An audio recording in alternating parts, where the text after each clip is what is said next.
ऊंची ऊंची दीवारों से इस दुनिया की रस्में, ना तेरे बस में कुछ चोली ना कुछ मेरे बस में।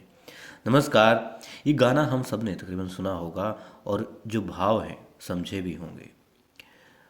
मैं ये बात यहाँ पर क्यों कह रहा हूँ, क्योंकि बहुत सारी बातें ऐसी होती हैं जो हमारे बस में नहीं होती, हमारे नियंत्रण में नहीं होती। कुछ निर्णय ऐसे होते हैं जीवन में जो प्रकृति और समय पर छोड़ देने चाहिए।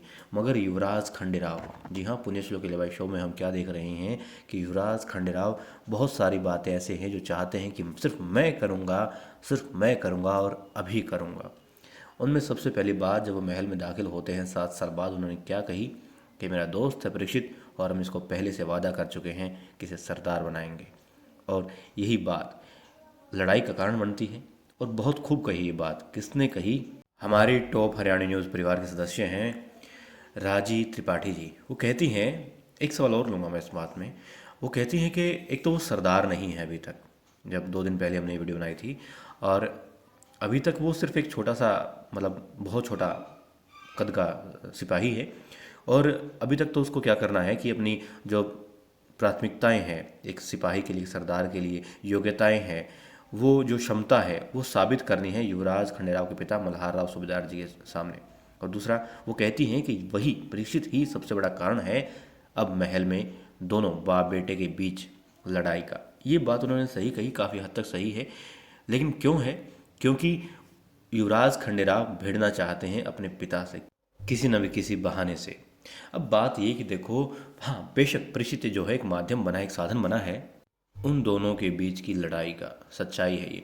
और आप त्रिपाठी जी का कहना है कि परीक्षित जो है अभी तक सरदार का पद उसे नहीं दिया गया है, ठीक है। और दूसरी बात ये कि जब खंडेराव, ये मधुबाला जैन जी हैं, वो कहते हैं कि जब खंडेराव अभी तक दरबार में गए नहीं थे, पता कैसे चल गया कि दरबार में क्या कार्यवाही हुई है, किस बात पर चर्चा हुई है, कैसे पता चल गया उन्हें, और किस तरीके से, ये बखूबी, ये दोनों सवाल जो है इसका जवाब एक ही है, एक ही जगह से निकल कर आता है। और दूसरा, ये बात ये भी साबित करती है युवराज खंडेराव की कि कितनी तीक्ष्ण बुद्धि है और राज्य के बारे में, मालवा के बारे में, अपनी प्रजा के बारे में किस तरीके से वो सोच रखते हैं।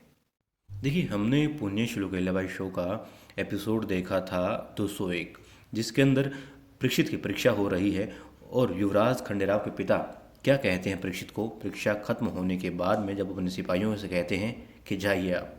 क्योंकि जो बात वो अब कहते हैं, इसी बात में मधुबाला जी और राजी जी, आप दोनों के सवालों के जवाब छिपे हैं।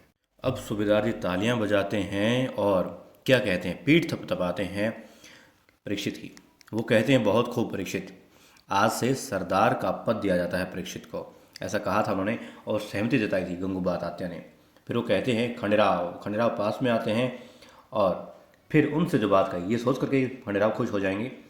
वो कहते हैं कि खंडेराव, सरदार के लिए आपका चुनाव काबिल तारीफ़ है और हमें उम्मीद है कि हमारी सेना के लिए परीक्षित का मार्गदर्शन अच्छा साबित होगा, उपयोगी साबित होगा। और युवराज खंडेराव ने कहा था कि हमारा निर्णय कभी गलत नहीं होता बाबा साहेब, बस कभी कभी कुछ लोगों को हमारी बात समझ में नहीं आती, यही समस्या है। और फिर मन को, हाँ कोई बात नहीं। फिर थोड़ा रुकते हैं और कहते हैं सूबेदार जी कि युवराज खंडेराव को, दरबार में आपका इंतज़ार करेंगे हम, क्योंकि तारापुर मुहिम को लेकर के कुछ चर्चा करनी है और महत्वपूर्ण निर्णय भी लेना है। आइए गंगूबा।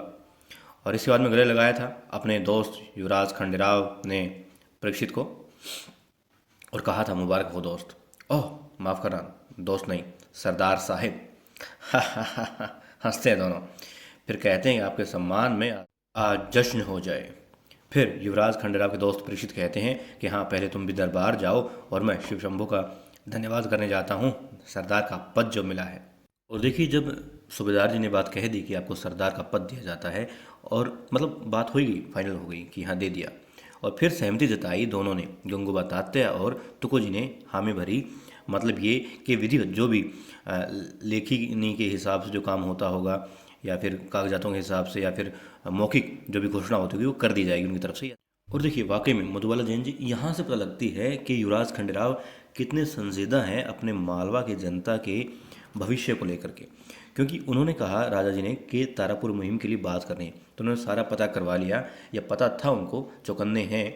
बेशक थोड़े कदम जो है लड़खड़ा रहे हैं आजकल उनके, मगर फिर भी कि हाँ क्या मामला चल रहा है दरबार में, क्या प्रजा के बीच मामला चल रहा है, किस वजह से, किसको क्या समस्या है, कहाँ उस समस्या का निवारण हो सकता है, ये बात वो अच्छे से जानते हैं। कमी क्या है, नशे की उनके अंदर कमी आ चुकी है, बाकी सब अच्छा है। और यहाँ जो छोटी सी बात कही कि तारापुर मुहिम के बारे में बात करनी है, तो वो पहले से अपना होमवर्क करके गए। युवराज खंडेराव कर लिया था कि हाँ कहाँ उसके पड़ोसी गांव है, कहाँ उस किले की कमज़ोर दीवार है, खैर ये पता करनी है। मगर बात ये कि किस तरीके से पुर्तगाली वहाँ पर आए होंगे, क्या वो रणनीति अपना रहे हैं, सारी बातें पता कर रखी युवराज खंडेराव ने। इसीलिए वो दरबार में गए थे इस जोश के साथ में कि हाँ मैं जो निर्णय लूँगा वो सही होगा, जैसे परीक्षित के लिए लिया था। मतलब बात यहाँ पर ये कि उन्हें पता है क्या कार्यवाही होनी है। बेशक निर्णय निर्णय तो मानते ही नहीं है सूबेदार जी का, तो निर्णय तो उनको खुद लेना था कि हम साबित करेंगे हमसे बेहतर कोई नहीं है और हम प्रजा का भला कर सकते हैं, हम अपने स्टाइल में जो भी समस्या है उसका निवारण कर सकते हैं। तो समस्या क्या है उनको पता है, इसीलिए उसके निवारण का उपाय उन्होंने अपने तरीके से ढूंढ लिया। और ये बात साबित करती है कि युवराज खंडेराव जो है कितना मतलब महत्व देते हैं अपने कार्य को, अपनी प्रजा को, अपनी जनता को, अपने राज्य को, सिवाय जी हाँ मल्हार राव सूबेदार जी उनके पिता हैं, उनको वो भी इतना समझ नहीं पा रहे हैं।